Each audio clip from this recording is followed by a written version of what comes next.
she didn't just disappoint people, she shattered them. What the public is realizing now feels less like gossip and more like betrayal. Because the image Blake Lively sold to the world for years, it wasn't real. And the anger you're seeing online isn't random outrage. It's the rage of people who feel played. Former fans aren't just unfollowing her, they're questioning why they ever believed in her at all. The mask slipped, and underneath wasn't a misunderstood victim or a complicated artist. It was someone cold, controlling, and deeply manipulative. That shiny Hollywood fairy tale? Dead. Buried. Gone for good. What's terrifying is how fast it all collapsed. One moment she was untouchable, America's sweetheart, the polished star everyone rooted for. The next, she became Hollywood's most unwanted name. And this isn't some temporary scandal that blows over. This is the kind of implosion that permanently stains reputations, the kind that ends careers. Because what's happening here isn't just drama, it's public self-destruction unfolding in real time, and the world can't look away. It started with confidence, dangerous confidence, the kind that convinces you the rules don't apply anymore. Lawsuits were filed, massive ones, hundreds of millions of dollars. She seemed to believe she could weaponize public sympathy, lean on cultural movements, and force everyone to accept her version of events. But the plan failed, spectacularly.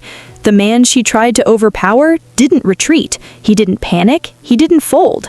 Instead, he showed receipts, and in doing so, he flipped the entire narrative on its head. While she spiraled, he stayed calm. While she accused, he documented. And people noticed. Industry insiders, co-workers, even casual observers began saying the same thing. This wasn't adding up. The person she painted as the villain didn't match the overwhelming accounts of who he actually was. Loved, respected, praised by everyone who'd ever worked with him. Meanwhile, her story began to crack under the weight of its own contradictions. Then came the desperation. Crisis management went nuclear. Not a typical PR team, but intelligence-level spin. And somehow that only made things worse. Every move designed to regain control did the opposite. Instead of strength, it screamed panic. Instead of confidence, it exposed fear. And once the public smells fear, it's over. Fans didn't just turn on her, they dismantled her. Social media didn't hesitate. They analyzed, compared, cross-checked, and tore apart every claim. And then came the image that ended everything. One illustration, one moment, a single visual that captured exactly what people had already started to suspect. Control, aggression, obsession with taking someone down at any cost. It hit like a lightning strike. No press release could undo it. No interview could soften it. The damage was instant and irreversible. She lashed out, claimed bias, claimed sexism, claimed persecution. But no one listened, because it didn't feel genuine, it felt calculated. And the more she fought, the worse it got. Followers vanished by the hundreds of thousands. Her carefully built empire started collapsing brick by brick. And then something even more shocking happened. The fallout spread.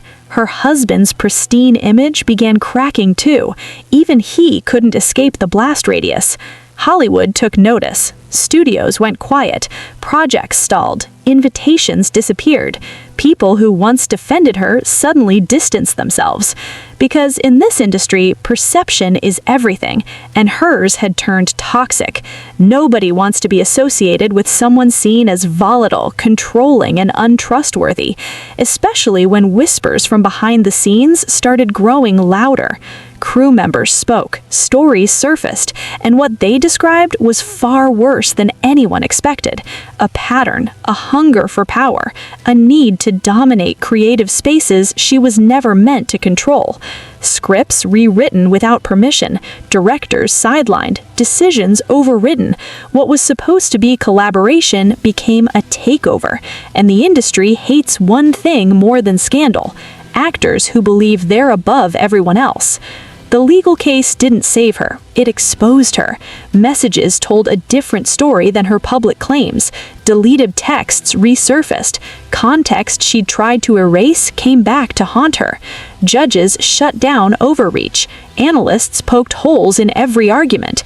Each new filing made things worse, and the comparisons were inevitable. Another public figure who thought the narrative alone could win the case until evidence said otherwise. Meanwhile, the man she tried to destroy gained support without saying much at all. He didn't need theatrics. He didn't need outrage. He let facts speak. And they spoke loudly. Hollywood listened. The public listened. Even former allies went silent, a silence louder than any statement. And then there was the moment that shocked everyone. Jokes. Public jokes in the middle of serious allegations. The tone deafness was staggering. What might have been meant as humor landed like arrogance, and that was the final straw for many. Sympathy evaporated. Respect vanished. What remained was disgust. This is the stage no celebrity recovers from. When studios stop calling, when brands back away, when directors refuse meetings, when your name alone becomes a liability. She didn't lose one role, she lost trust. And in Hollywood, that's fatal. She tried to bury someone else. Instead, she exposed herself. The persona, the power plays, the manipulation, all of it came into the light. There's no redemption arc waiting here, no rebrand strong enough, no apology big enough. The industry has moved on, and the brutal part? She did it to herself. People aren't just disappointed anymore, they're furious. Because what's collapsing in front of our eyes isn't just a celebrity image, it's a carefully manufactured lie. For years, Blake Lively sold herself as warmth, grace, and authenticity wrapped in Hollywood glamour. But now that illusion has shattered, and the reaction isn't mild backlash, it's collective outrage. Former fans don't feel fooled, they feel betrayed, and betrayal always burns hotter than hate. What the public is waking up to feels unsettling, almost disturbing. The realization that the woman they admired may never have been real at all, that the kindness was performative, that the feminism was selective, that the charm masked something far uglier underneath. As people re-watch old interviews, reread headlines, and connect dots they once ignored, one chilling conclusion keeps surfacing. This wasn't a misunderstanding. This was manipulation hiding in plain sight. Hollywood fantasies are fragile, but this one didn't fade quietly. It imploded, fast, violently. Public opinion didn't slowly shift. It flipped overnight. The same industry that once protected her now watches from a distance as her reputation disintegrates in real time. Because when admiration turns into anger, there's no damage control strong enough to stop it. This isn't normal celebrity drama. This isn't messy headlines or petty gossip. This is a career unraveling at full speed, with no breaks and no mercy. The kind of downfall that doesn't end with an apology tour or a carefully staged comeback. The kind that leaves a permanent stain. She was once untouchable, the golden girl, the safe bet, the actress everyone wanted attached to their project. And now, her name sparks backlash, her presence invites controversy, her silence fuels suspicion. The shift is brutal, and it's only just beginning. Because when people finally stop believing the story you've been telling, they start asking dangerous questions. And once those questions start, there's no controlling the answers. The collapse didn't start quietly. It started with confidence, the dangerous kind that convinces you you're untouchable, that you can bend narratives, twist perception, and force the world to accept your version of events. She thought she could play victim while pulling the strings behind the curtain. She believed sympathy could be engineered, that public outrage could be redirected, that power would protect her. She was wrong. Legal threats came first, massive ones, numbers so absurd they sounded untouchable. The message was clear: fall in line or be destroyed. But the move backfired. Instead of intimidating silence, it triggered scrutiny. And scrutiny is lethal when your story isn't clean. Because once lawyers, journalists, and the internet start digging, confidence alone doesn't save you. Evidence does. The person she tried to overpower didn't react the way she expected. There was no panic, no public meltdown, no frantic counterattack. He stayed quiet, calm, collected.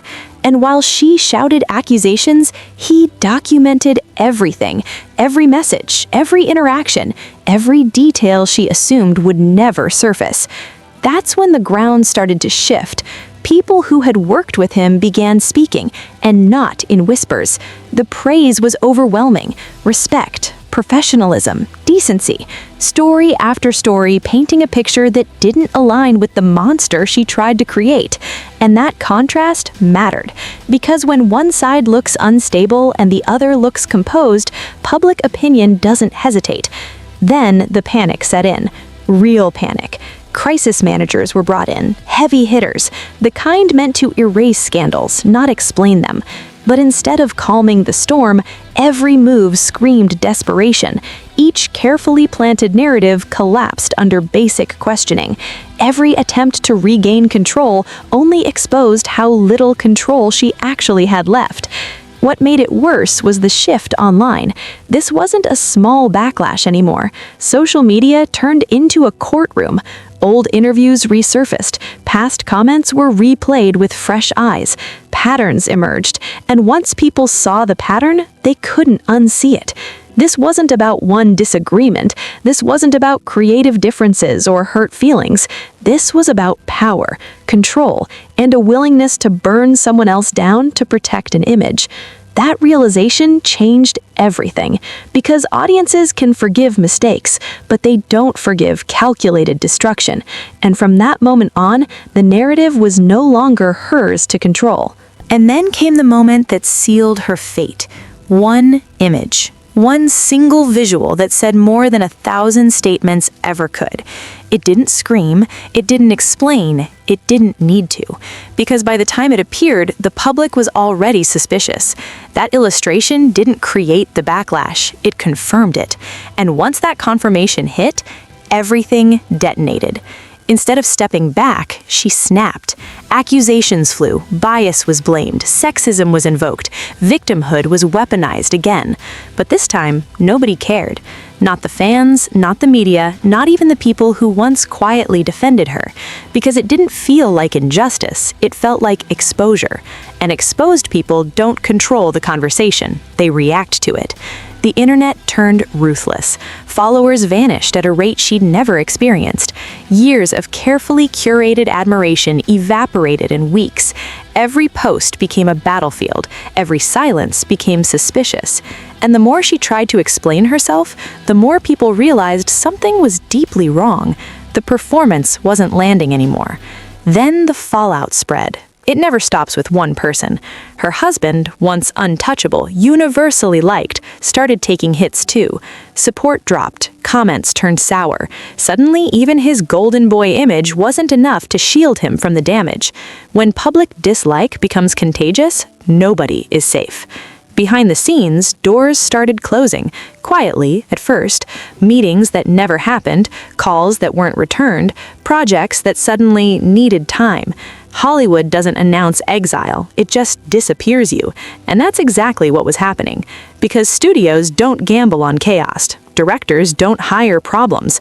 Brands don't attach themselves to controversy that won't fade. And then the stories began leaking out. Not rumors, patterns. Accounts from people who had worked with her describing the same thing over and over again. Control issues, power plays, creative overreach, a constant need to dominate spaces she wasn't meant to run. What was once dismissed as confidence now looked like something far uglier.